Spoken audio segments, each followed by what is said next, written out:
geeky are we? Tyler Fulghum is back, and football analyst Sam Acho joining the party.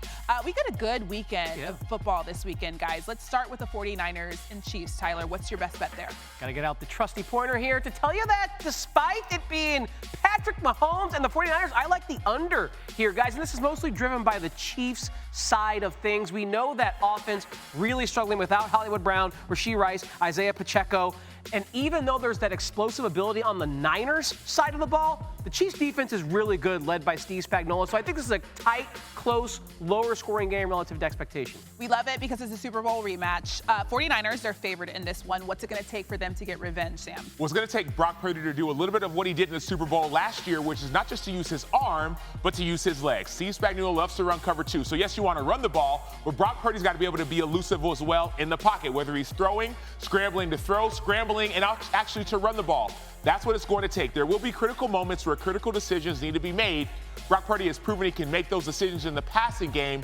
I want to see it more in the running game with his legs as well. Okay, so let's go to college football because there's a monster top 5 matchup with your team, the Longhorns, taking on Georgia. It's going to be great. I'm going to be there, by the way. Oh, nice. Very excited about that one. Tyler, what's your best bet? Not because my friend Sam Acho is standing next to me here, but I like your Longhorns because the smart money is on the Texas Longhorns. Earlier this week, this spread was 3.5, but because respected bettors have gone to ESPN Bet and other markets and hammered Texas with the sharp bets, the line has moved in Texas' favor. So when sharp money or smart money is going one way, generally I like to follow that. Texas has looked good, so it's a comfortable bet. But despite more of the public bets being on the Georgia Bulldogs, the smaller amount of people, but larger price bets are on the Longhorns. That's why I like them. Okay, so Georgia, they already have an L this season. They can't take another one, right? We know how the SEC goes, how the CFP goes. How can they avoid a loss this weekend? Well, it'll be them exposing the #1 ranked Texas defense. Why do I say exposed? Well, Texas defensively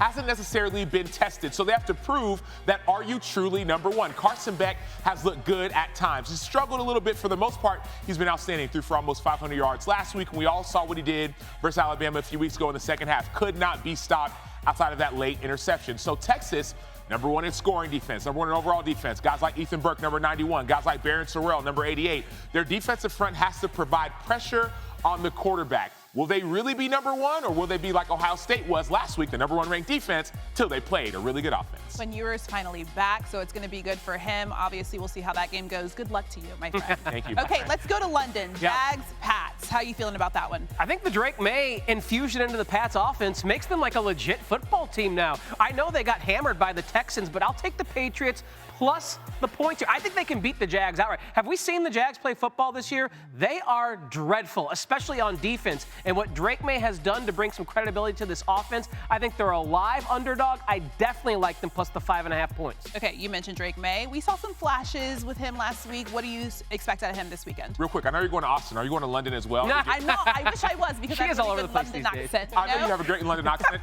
I believe Drake May will be outstanding, but I'm not sure exactly how he will do. Right, here's the thing. Drake May showed a pretty deep ball last week, but there were some mistakes that he made. What I want to see Drake May do more of, not sit back and get sacked, but use his legs. Back at North Carolina, he would actually run the ball a lot more. He's effective as a runner. That's that deep ball I talked about to Kayshon Boutte for a touchdown. So Drake May does have an ability to get the ball down the field, but more than anything, he has to be able to use his legs and scramble against his Jacksonville Jaguar defense. I think that'll allow defenses to move back a little bit and allow more open space for him to pass. It was fun. It was fun to watch him, right? Very confident. I thought you were going to say it was fun to do the English accent. It was fun to do the English accent as well. Thank you so much, Tyler. And Cheerio. Cheerio.